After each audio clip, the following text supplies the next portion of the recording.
¿Qué tal? Bienvenidos a El Opo Loco. Vamos a continuar con la Constitución española. Vamos a empezar con el título primero de los derechos y deberes fundamentales. Lo que hacemos aquí en este canal es repasar toda la Constitución, artículo por artículo, dando un toque diferente, un poco más alocado.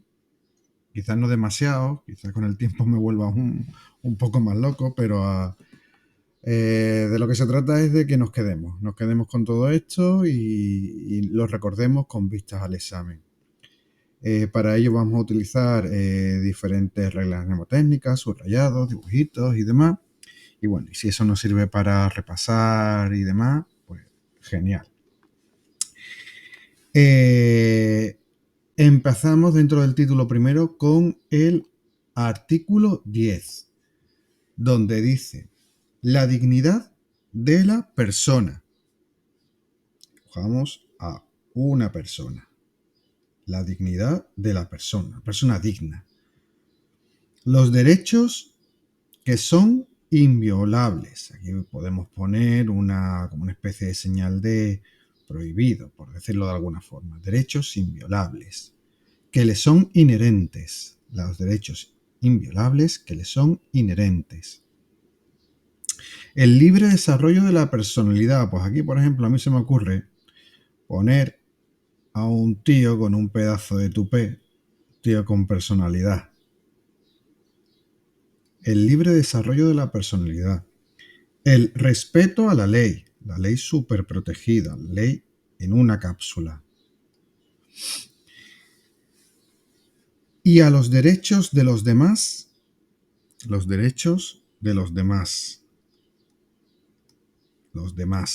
personas. Son fundamento del orden político y paz social. Son fundamento del orden político, OP, y paz social. PS. Fundamento del orden político y paz social. FOPS. ¿Vale? La dignidad de la persona, los derechos inviolables que le son inherentes, el libre desarrollo de la personalidad, el respeto a la ley y al derecho de los demás son fundamento del orden político y la paz social. Seguimos con el segundo punto del artículo 10. Las normas relativas a los derechos fundamentales y a las libertades que la Constitución reconoce, las normas relativas a los derechos fundamentales y a las libertades que la Constitución reconoce, se interpretarán de conformidad, esta es la parte interesante, con la Declaración Universal de los Derechos Humanos. Declaración Universal de los Derechos Humanos. ¿Vale? Que sería algo así como una especie de norma máxima, la Declaración Universal de los Derechos Humanos. Seguro que más de uno ya la ha escuchado alguna vez. Y los tratados y acuerdos internacionales sobre las mismas ratificados por España. Dentro de la jerarquía normativa, las normas más importantes son aquellas que son válidas para varios países, ¿no? Los tratados y acuerdos internacionales. Ya veremos que incluso hay normas europeas que podrían estar hasta por encima de la Constitución, ¿vale? Nos quedamos con los tratados y acuerdos. Tratados y acuerdos internacionales. Ratificados por España, es decir, que España los haya firmado. Bueno, este artículo 10 del título primero se encuentra fuera de lo que es la estructura por capítulos, ya que el capítulo primero comienza con el artículo 11. El artículo 10 no forma parte de ninguno de los capítulos. El capítulo primero tiene 3 artículos y es el que se titula de los españoles y los extranjeros.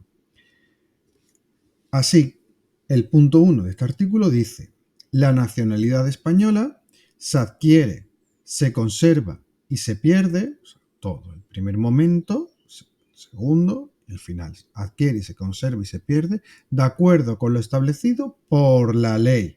No dice nada de ley orgánica, como vimos en relación a las Fuerzas Armadas del artículo 8. Dice por ley. Ya habría que ver esa ley, qué es lo que dice.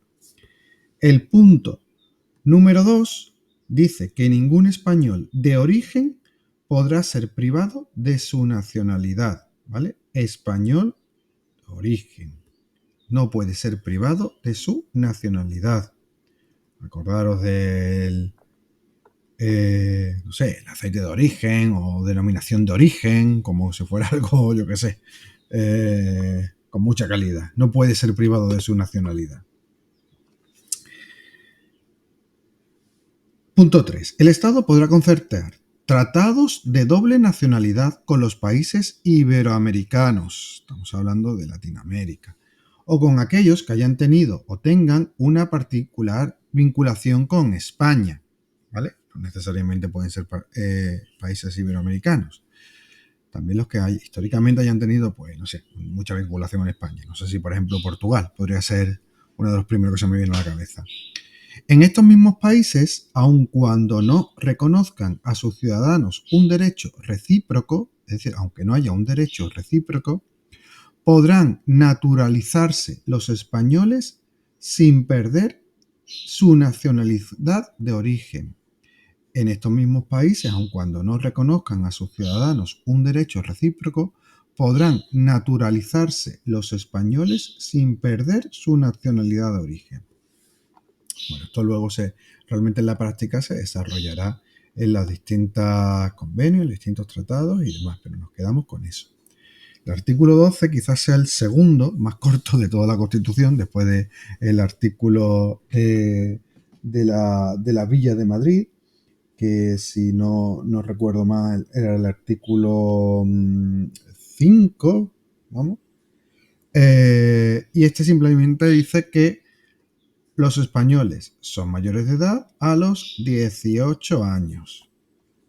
Yo creo que este es tan simple que ni lo preguntarán nunca, quizás alguna vez. Pero vamos, no sé por qué podrían cambiar esto, porque cualquier otra cosa estaría mal. Y el último artículo del capítulo 1 es el artículo 13, en el que se dice que los extranjeros gozarán en España de las libertades públicas que garantiza el presente título en los términos que establezca los tratados y la ley, ¿vale?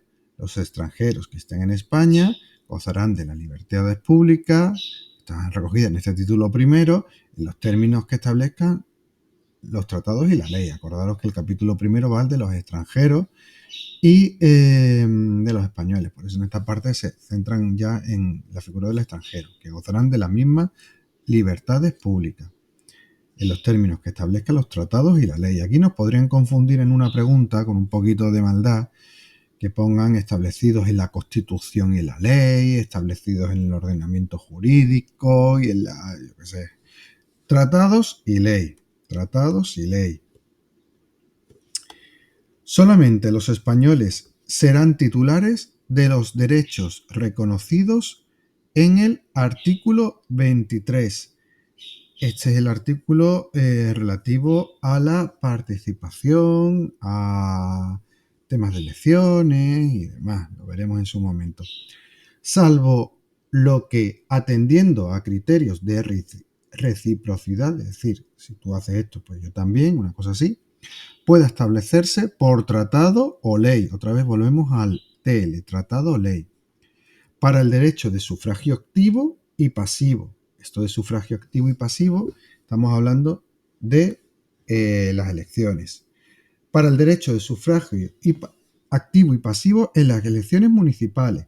Sufragio activo y pasivo es tanto el derecho de votar, así como el derecho de ser elegido, ¿vale? Esto fue, por cierto, ahora que estamos aquí, esto es uno de las 3 actualmente cambios que hubo en la Constitución española, el artículo 13.2. Punto 3. La extradición solo se concederá en cumplimiento. Extradición es cuando una persona pues lo tienen que sacar del país y llevárselo a otro.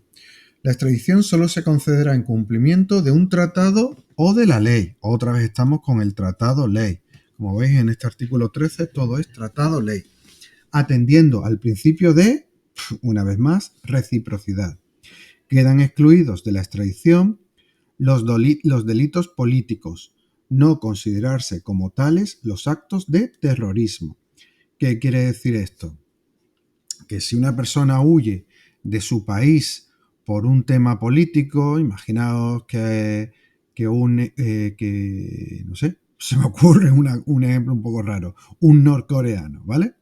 Que se escapa de su país y pide asilo en España, ¿no? Si ese norcoreano no ha hecho ningún acto de terrorismo, pues España no tendría la obligación de extraditarlo. Es lo que yo entiendo de este punto 3 del artículo 13. Por último, punto 4. La ley, aquí ya no te habla de los tratados, solo dice la ley establecerá los términos en que los ciudadanos de otros países y los apátridas son aquellas personas que se supone que no pertenecen a ningún país.